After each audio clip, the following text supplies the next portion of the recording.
Samanta cakkavalesu atra gaccantu devata saddhammang munirajassa sunantu sagga mokkadang dhammasavana kalo ayam bhadanta dhammasavana kalo ayang bhadanta dhammasavana kalo ayang bhadanta namo tassa bhagavato arahato samma sambuddhassa namo tassa bhagavato arahato samma sambuddhassa namo tassa bhagavato arahato samma sambuddhassa appiccassayang dhammo nayang dhammo duppanyassa santuddhassayang dhammo nayang dhammo asantuddhassa pavivittassayang dhammo nayang dhammo duppanyassa samahitassayang dhammo nayang dhammo asamahitassa paññāvantassayang dhammo nayang dhammo duppanyassa āraddha viriyassayang dhammo nayang dhammo kusitassa upaddhita satissayang dhammo nayang dhammo muttassatissa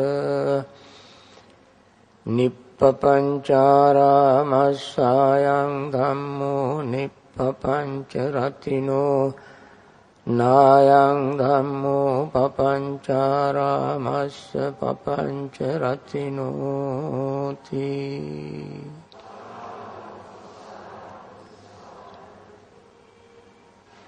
Good evening, everybody. I am very happy to come to this beautiful temple and see so many of you interested in listening to Dhamma assembled here. Tonight I am supposed to talk on the joy and happiness gained from the practice of Dhamma. I thought of giving them this Dhamma talk for short time and probably spend few more minutes answering questions if you have any. The Pali passages I recited at the beginning, first was invitation to all the devas to come and listen to Dhamma. Friends, it is very important for us to invite devas to come and listen to Dhamma. In this modern technological society, we are so mechanical and we have ignored devas and chased them out from our temples, from our homes, from our countries. They are living in outer galaxies. So it is time for us to invite them to come back. We have been living in a society where Dhamma practice has become very difficult. So we need these deities to come, listen to Dhamma, help us, help others to practice Dhamma, to gain joy and happiness from learning, practicing Dhamma. So we thought of inviting all the deities to come and listen to Dhamma. And then I said, this is the time to listen to Dhamma. Dhamma savana kalo ayang bhadanta. Bhadanta means, dear friends, this is the time to listen to Dhamma. The world, as we all know, is full of enormous amount of problems because people are deviated, separated from the Dhamma. They have neglected Dhamma, and therefore they get so closely involved, deeply involved in material things, and therefore people are not very happy. If you practice Dhamma, live in accordance with the Dhamma, you will be definitely happy. I say this not for the sake of saying, not as a rhetoric, but this is true, that we practice Dhamma, we will live peacefully and happily. I will elaborate this statement later on in this short discourse. And then traditionally, when we give a Dhamma talk, we pay respect to the Buddha, homage to the blissful one, the worthy one, the fully enlightened one. We recited 3 times, and then we recited the topic in Pali. This is a very traditional way of giving Dhamma talks, particularly in Sri Lanka. I selected this passage to give this talk from Anguttara Nikaya, 8th chapter. As you know, Anguttara Nikaya is the collection of discourses arranged in accordance with numbers. They are translated into English as numerical discourses. That means those discourses dealing with 1 is in chapter number 1. The discourses dealing with 2 are in chapter number 2. The discourses dealing with number 3 are in chapter 3. Like that, there are 11 chapters dealing with 11 things. So this particular discourse you find in the chapter dealing with 8 numbers. One day, Venerable Anuruddha was in a forest meditating, and when he was meditating, just like when you all and we all meditate, that is the time all kind of thoughts keep coming to our mind. Not only you and I, but even Venerable Anuruddha, who later attained full enlightenment with supernatural powers. Remember, when the Buddha was going to pass away, he attained the jhanas 1, 2, 3, 4 and immaterial jhanas, and every time he attained jhanas, other monks who were not enlightened thought that the Buddha passed away. Each time Venerable Anuruddha said, not yet. When he attained the neither perception nor non-perception, other monks say, now he passed away. Venerable Anuruddha said, not yet. When he attained, they came from the neither perception nor non-perception to number 1 jhana.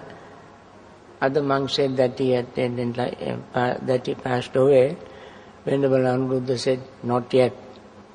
Until Buddha really passed away, Venerable Anuruddha was watching the Buddha's mind, and he was the only one in that crowd of enlightened monks who was able to trace every step of the Buddha's passing away until he passed away. When he really passed away, he said, now he passed away. But when he was meditating, he had many thoughts. And these are not very trivial thoughts, but noble thoughts. And therefore they are called thoughts of 8 thoughts of a noble one. 8 thoughts of a noble one. So Venerable Anuruddha came up with 7. Number 1 of them is,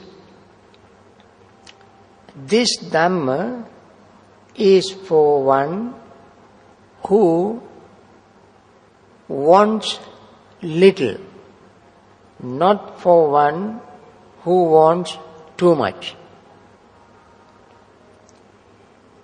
It's a very beautiful thought. Because when you want too much, your mind is in chaos. It goes here and there, looking for this and that.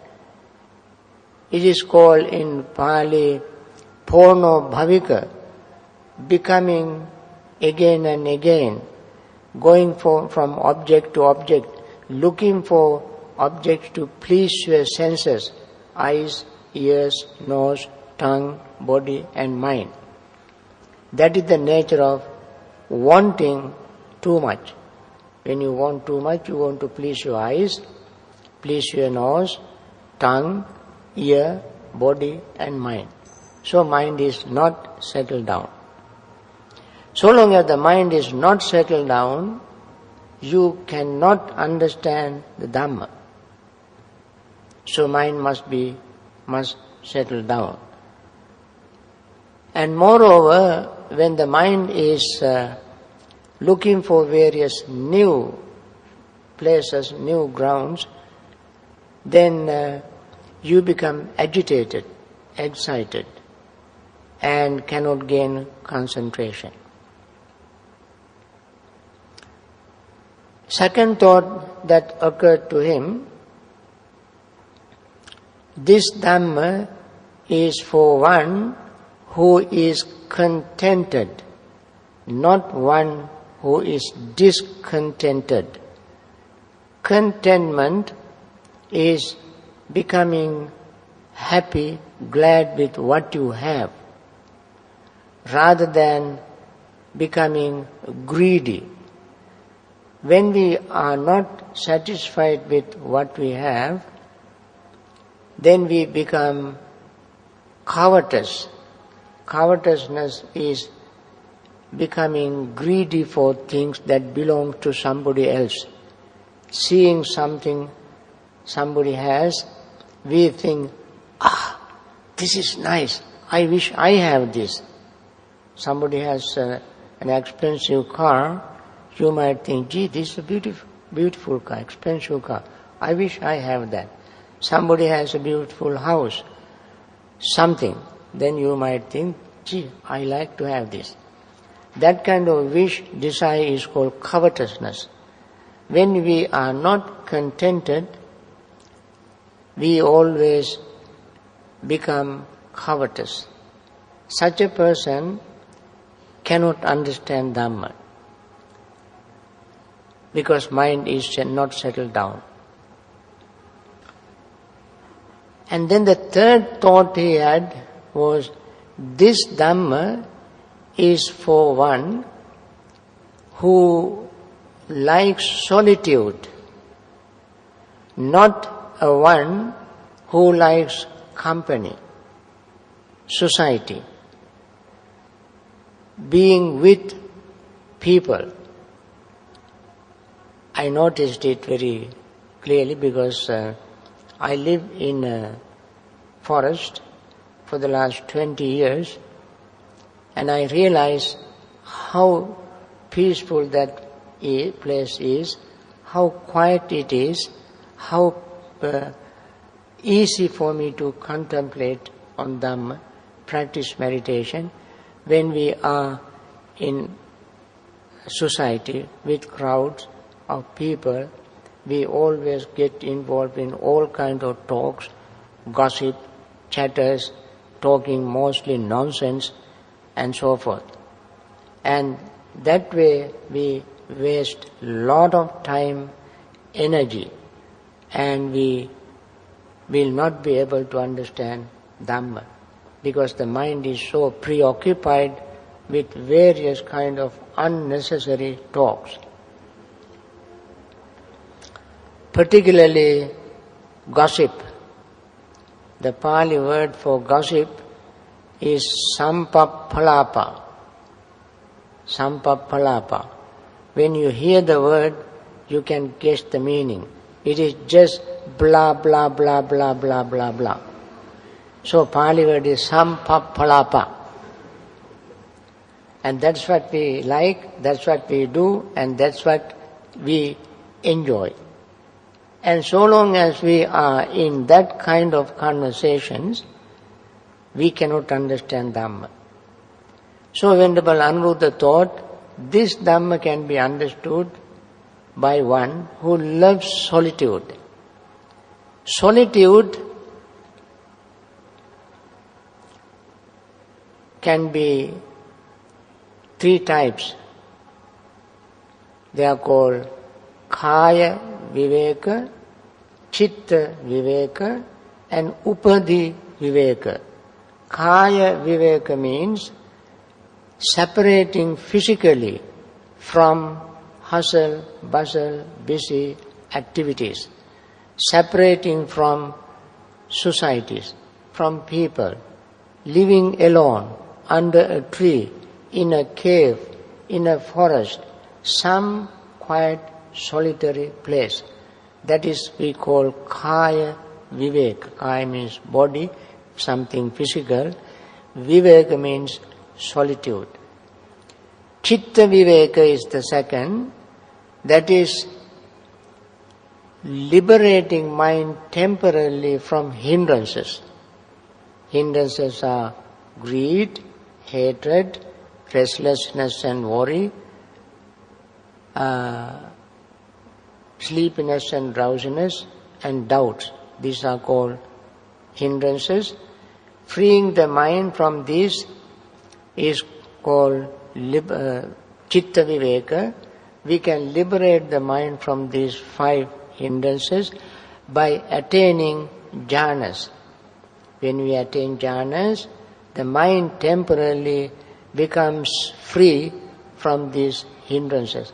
And that is a wonderful state, wonderful time, peaceful time, quiet time, where we can contemplate, practice, concentrate on Dhamma. And such a person will understand Dhamma. And the third type of solitude is called ideal solitude.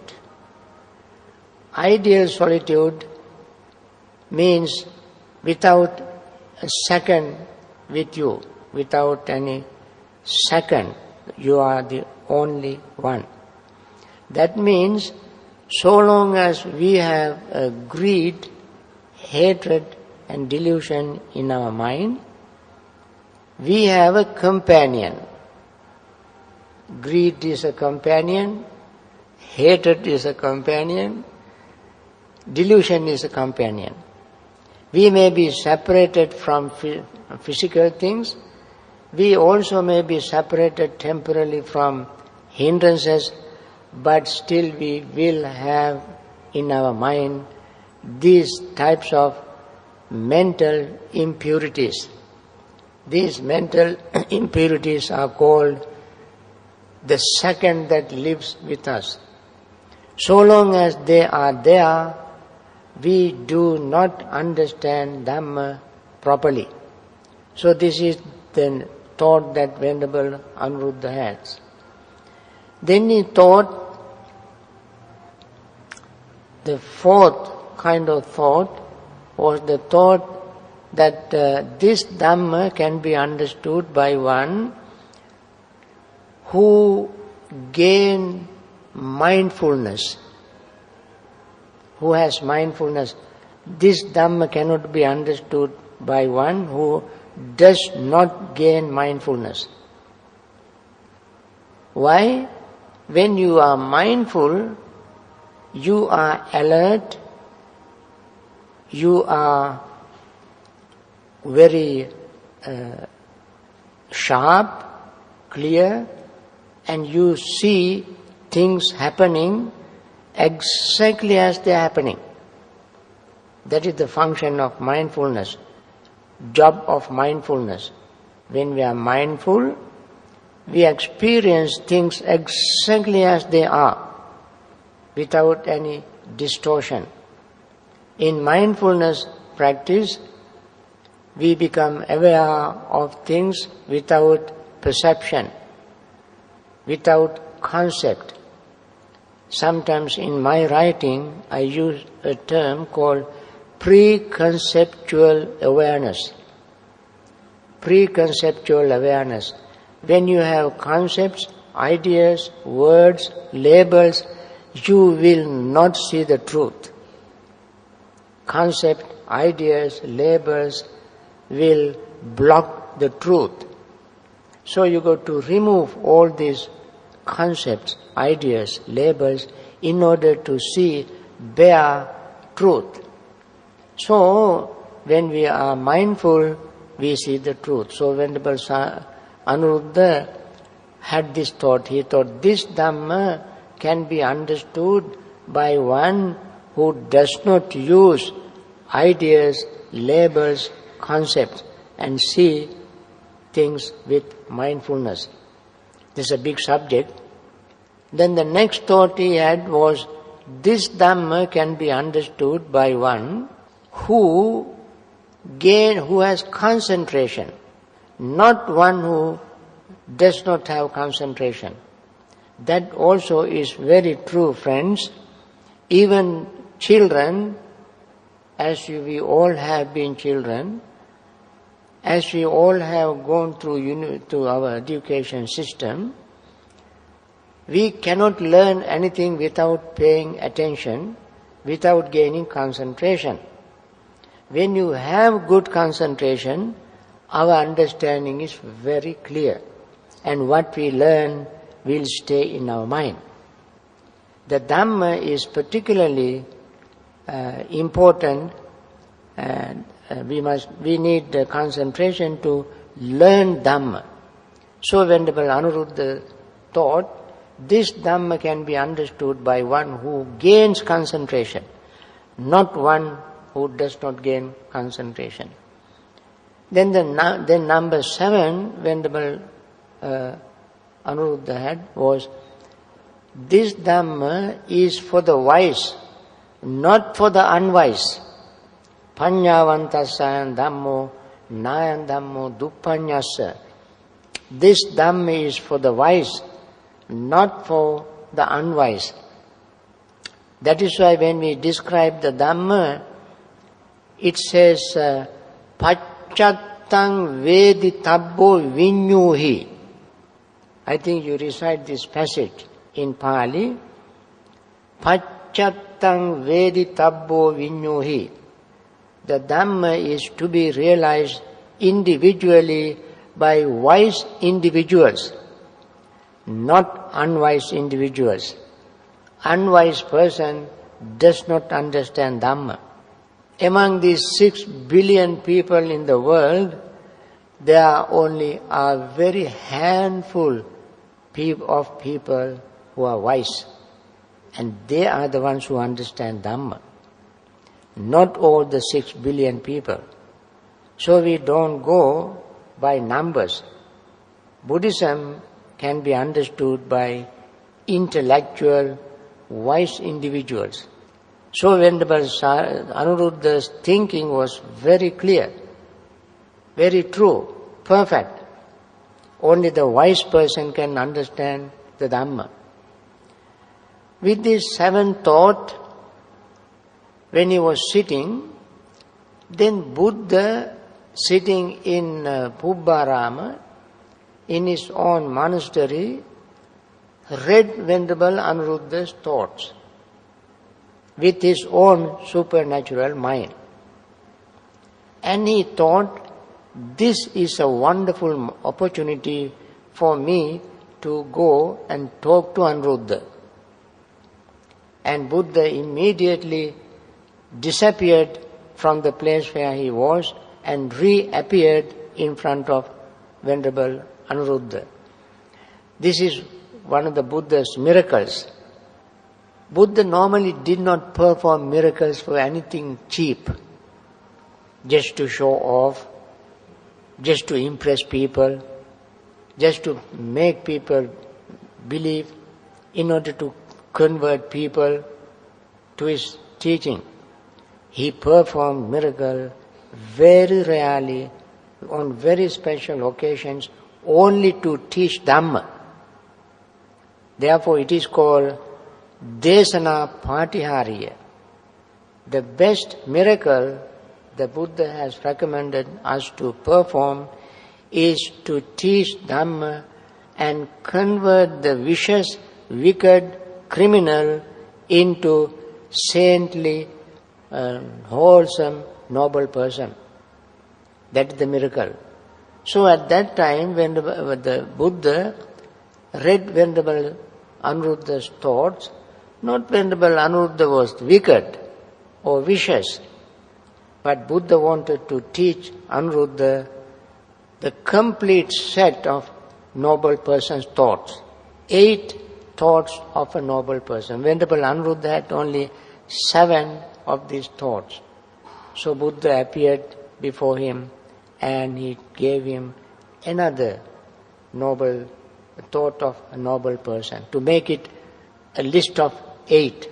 What did the Buddha teach? Buddha said, Anuruddha, these 8 thoughts that you have in your mind are wonderful, very good. But I like you to learn one more.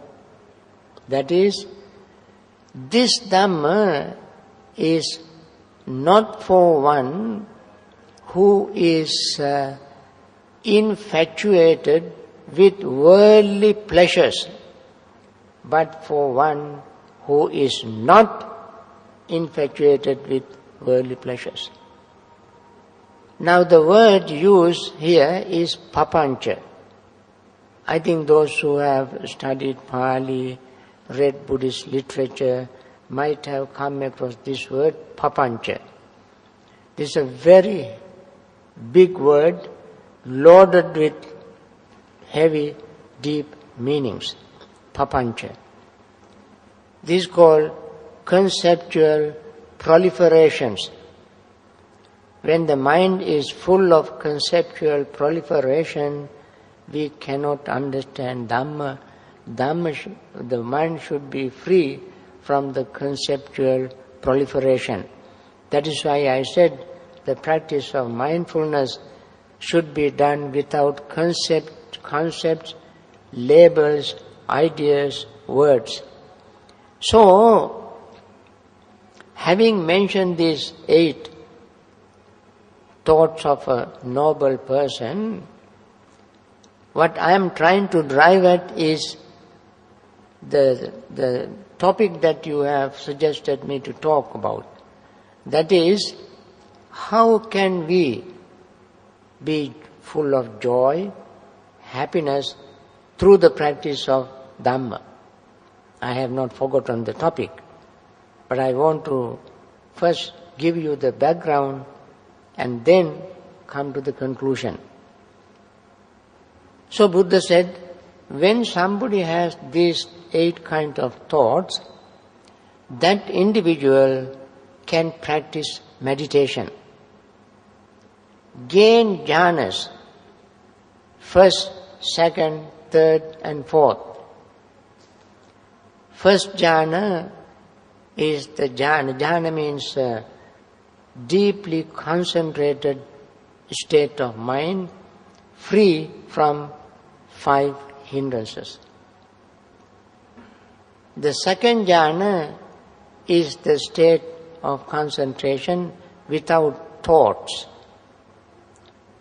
Without thoughts. That is the state where you will really have a noble silence. People, when they go to retreat, they hear always, observe noble silence. You cannot observe noble silence without attaining the second level of jhanas. Because only in the second jhanic level, your thought stops. This is called vitakka vicharanang vupasama ajjattang sampasadanam chetaso ekodibhavang avitakkang avicharang vivekajang pītisukhaṃ dutiyajñānaṃ upasampajja viharati. Meaning, having overcome thoughts, one enters and dwells in the second jhana, which is free from initial application of thought, sustained application of thought, and filled with joy, happiness and concentration, born from concentration. Joy and happiness born from concentration. That concentration arises when the thought stops. That is the time you will have a joy and happiness. Even in the first jhana, you have joy and happiness. That joy and happiness is very superficial. What is that joy and happiness? It is being away from societies. You are with people, with family, with children, with parents and brothers and friends, parties, this and that. You are very tired of that. Then you realize, gee, how nice if I have a quiet time, peaceful time. Then you go away. And that going away from active, busy life makes you relatively happy, makes you relatively calm, quiet. What did you do to gain this calm, this relative peace? You practice Dhamma. You practice Dhamma. What is the Dhamma you practice? You let go of your clinging, craving, attachment to the society, to activities, to noises, to babbling, to gossip, to slander. You said goodbye to them, temporarily, moved away. That is the practice of Dhamma. You practice it. As a result, you are very happy and peaceful. But that happiness, that joy, that peace is a very ephemeral, temporary, superficial. Then comes the second type of happiness, by letting go of thoughts, thinking. What kind of thoughts you give up? These are noble thoughts. The thoughts of loving friendliness, thought of compassion, thought of appreciation. These are the thoughts. These are called, in the Noble Eightfold Path, they are called right thought. Right thought means thought of nekkhamma sankappa, avyapada sankappa, avihingsa sankappa. Avyapada sankappa means thought of friendliness, metta. Avihingsa sankappa means thought of non-cruelty, compassion. Nekkhamma sankappa means the thought of letting go of your greed. These are noble thoughts. But when you attain the second jhana, you don't even think about them, because your Metta is very natural. Mind is simply filled with metta without words, without beings, without concepts and ideas. Mind is totally filled with joy of metta. What did you do to get that joy? You practice Dhamma. What Dhamma you practice? You let go of this wholesome Dhamma. Metta is a wholesome Dhamma. Thought of compassion is wholesome Dhamma. Thought of generosity, letting go of things is wholesome Dhamma. So you don't have attachment even to this wholesome Dhamma. You let go of even this wholesome Dhamma. And as a result, you begin to experience a tremendous degree of joy and happiness. And then, still joy and happiness there is rough, coarse, not very deep and subtle. Then you give up piti.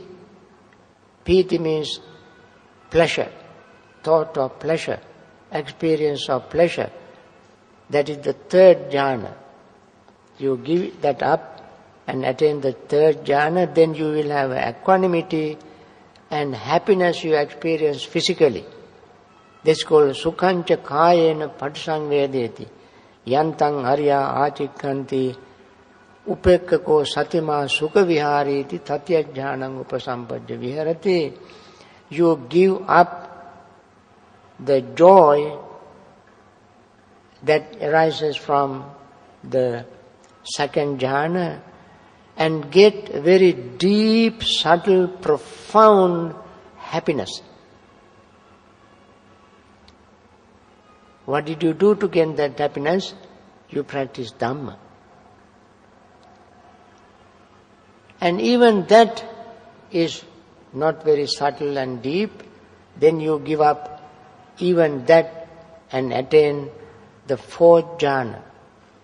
That is the state where 8 wonderful noble qualities are settled in the mind. What are the noble eight noble qualities? What are they? That particular state of mind is pure, parisuddha, pure, pariyodata, white, anangana, without stain, vigatupakkilesa, without idiosyncrasies, mudubhuta, soft, khammaniya, pliable, thita, steady, ananjapatta, imperturbable. These are the wonderful, noble qualities. And your peace at that time immeasurable. The peace you experience in the attainment of the fourth jhana is immeasurable. What did you do to gain that peace? You practice Dhamma. So when you practice Dhamma, you gain this. So Buddha said to Venerable Anuruddha, those who maintain these 8 noble persons, 8 kind of thoughts of a noble person, that individual can attain the first jhana, second jhana, third jhana, fourth jhana, and enjoy utmost peace and happiness. And attain these jhanas without difficulty, akicchalabi, akasiralabi, nikamalabi, without effort, without stress, without difficulty, automatically, easily person attains these stages. Not only that, Buddha said, when you practice the thought of liking little, wanting little, He said to the bhikkhus, when you have the thought of having little, you get robes. A monk gets robes. These robes will be made of rags collected from cemeteries, dirty pieces of cloth. He would collect and make a robe. And that doesn't look very attractive, doesn't look very expensive, doesn't look very comfortable, doesn't look very neat and beautiful. But since this particular monk practices the thought of wanting little, he enjoys this robe just like a richest person having most expensive suit taken from his wardrobe, his closet, the most expensive clothes he took, and he wears it and become very proud, very happy, thinking that I'm somebody, I have money, I got this most expensive suit. He will be happy. Buddha said, one who practices the thought of having little, wearing this robe made of rags, will exactly be like this rich man. Rich man experiences pleasure by wearing expensive clothes. The one who enjoys thought of wanting little, enjoys very simple clothes. Wearing it, he thinks, I have a very expensive cloth, very valuable cloth. No matter where he goes, he will be comfortable. He doesn't look for anything expensive. He is comfortable. Very tiny little thing he has. Not only that, he even does not talk about his practice of wanting little. Practice of wanting little is something that you make yourself noble, holy. People respect such a person. But he does not reveal it to others. Because this thought is within himself. He is totally happy, peaceful within himself, thinking, I can live anywhere with very little. That's the joy, happiness he gains by practicing Dhamma.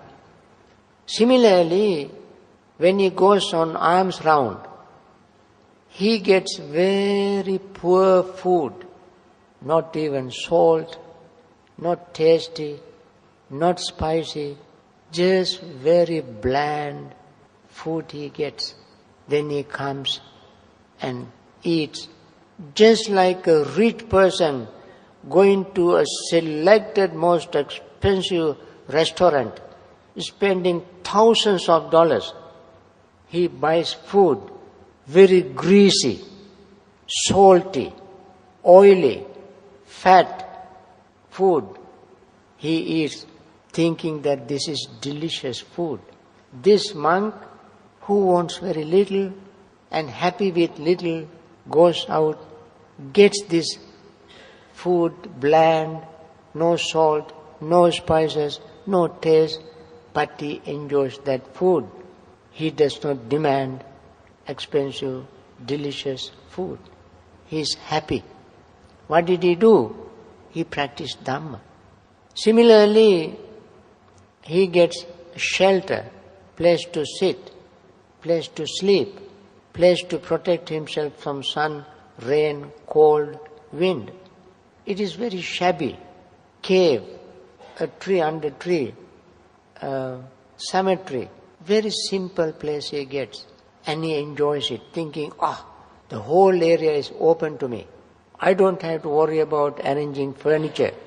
No furniture. He can roll on the floor. Lot of space is there. He thinks, this is wonderful. I don't have to wash my bed sheets. I don't have to go spend money to the laundry, buying detergent, making shampoo. This is plenty. I can lie down. I can rest. I can sleep. I can roll. open, no expensive, very simple. He enjoys it exactly like a very rich multi-millionaire enjoys twin bed, queen-size bed, king-size bed, bed with 2 mattresses, 6 mattresses, water mattresses, and so forth. Because he has so much money, he spends money looking for expensive things, and still he may not have good sleep. But this monk who wants little, just to spend his time quietly, he enjoys even more than the richest multimillionaire. Similarly, when he gets his fermented urine as medicine, this sounds very, very repulsive, unpalatable medicine. This is the kind of medicine Buddha recommended for bhikkhus. Puti mutta besajjang nissaya pabbajja. When we receive ordination, we are supposed to say, I become a monk to drink fermented urine as my medicine. People eat cockroaches as medicine, don't they? People eat cockroaches as medicine. People eat snakes as medicine. Why not drinking fermented urine? So Buddha said, this fermented urine collected from a cow and mixed with herbal medicine and keep it overnight, and you drink it for certain diseases and you get cured. I know some people drink their own urine for people suffering from hepatitis. I've seen people drinking their own urine to cure hepatitis. And if you keep drinking urine whole day, towards the end of the day, urine looks very clear, pure water, no color, because everything, mineral, iron, protein, vitamin, keep reabsorbing into your body.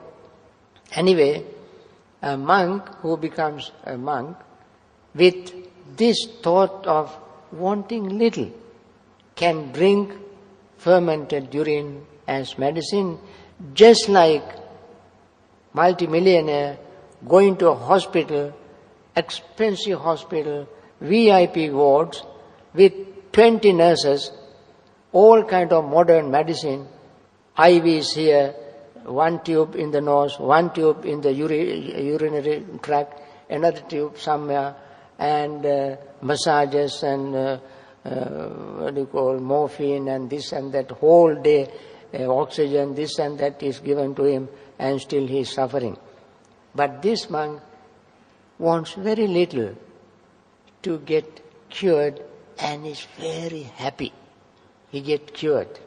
So Buddha said, but he never tells anybody that he is practicing this Dhamma.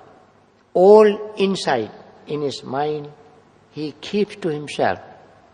I practice this, I don't burden anybody. Somebody who is not happy with this, and all other 7 other noble thoughts also like that, but I emphasized only one. And somebody who practices contentment, using whatever one has, also will be exactly like that, always happy. And that person will not go out and ask people to give him this, give him that. Asking people to give this and that is a burden to people, and people would not like to associate with such a monk or nun. And I want to conclude tonight's talk with a little story.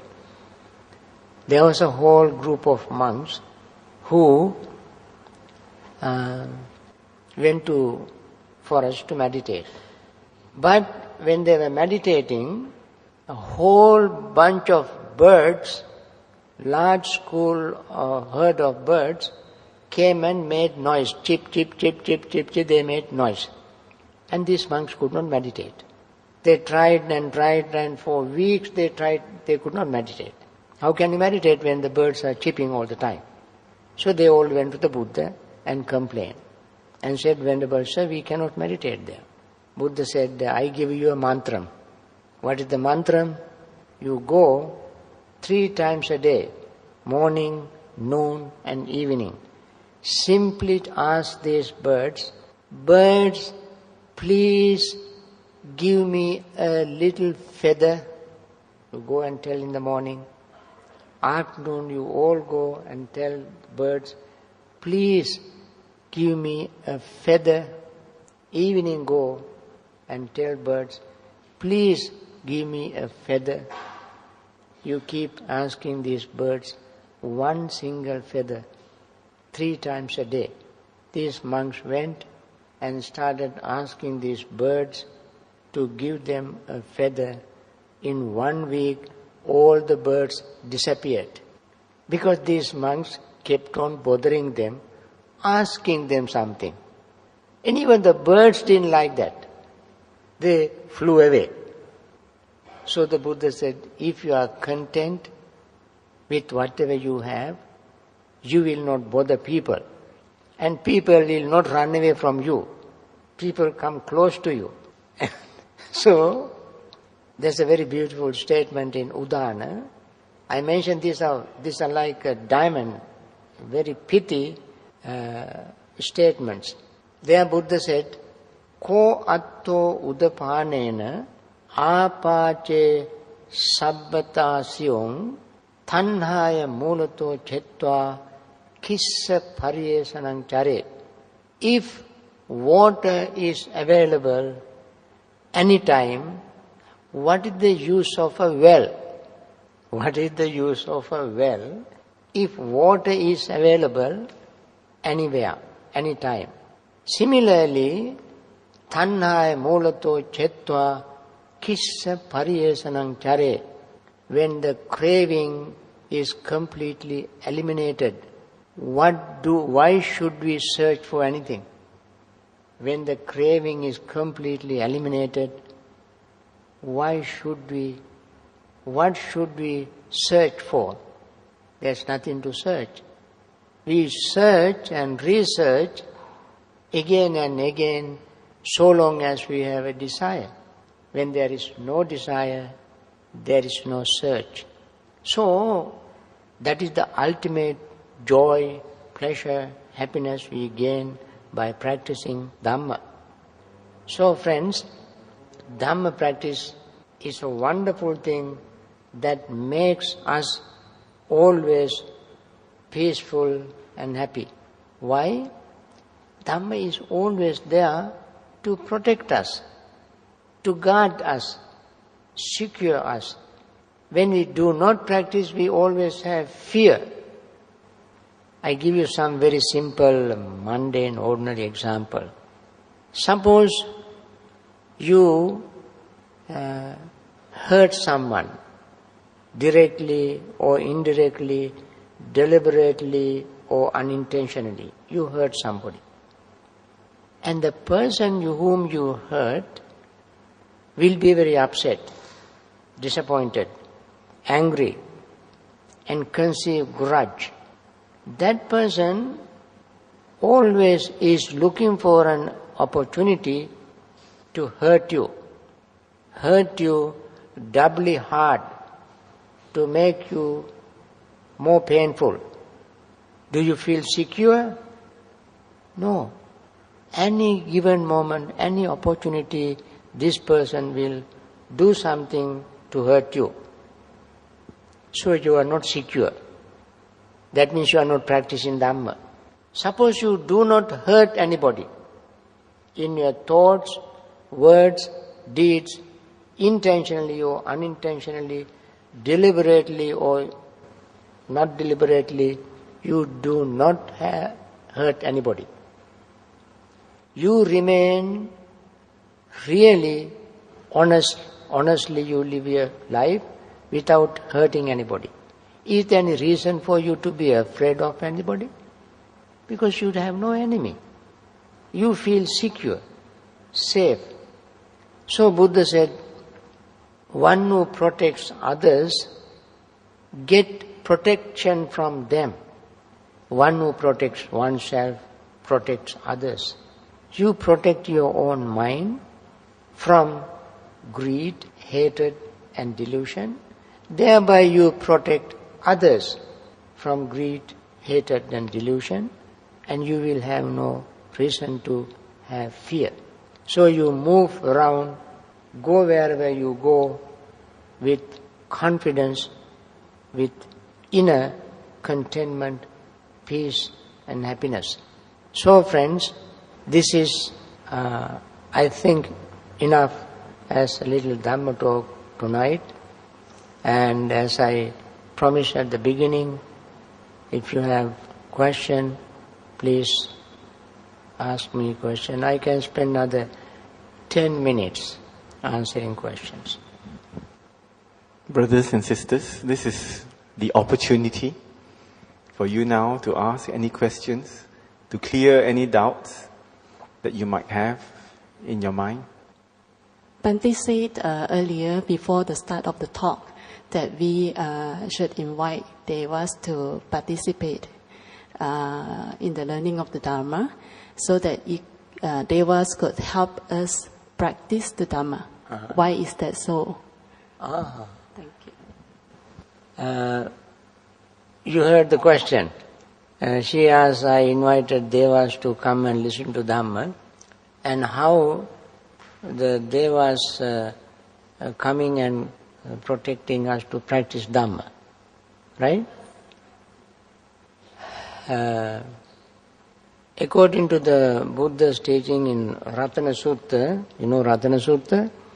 In the Ratana Sutta, Buddha asked devas to protect human beings who practice Dhamma. So what they would do, they can make us feel comfortable, creating suitable environment for us to practice Dhamma. That means removing obstacles from our way to practice Dhamma. Among devas, there are wholesome devas, we have sammaditthi or devas. Sammaditthi devas can make things easy for us. For example, we have metta practice. When we practice metta, metta practitioners themselves are said to be protected by devas. Devata rakkhanti. One of the 11 benefits of practicing metta is devata rakkhanti. Divine beings protects people who practice metta.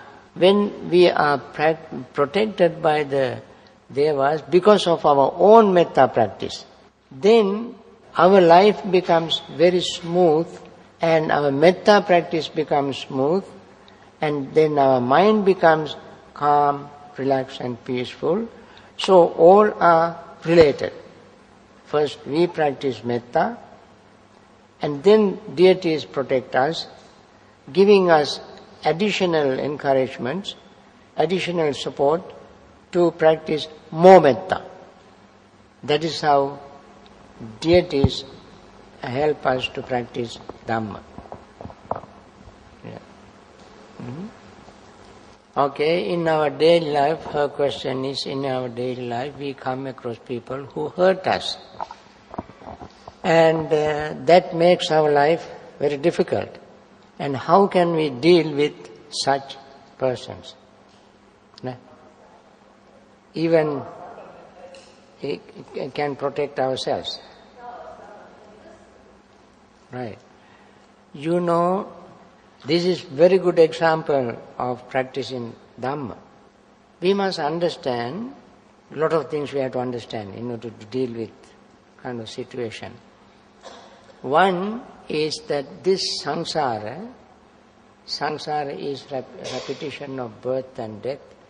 There have been individuals who have been either our brothers sisters, mothers, fathers, friends, even enemies.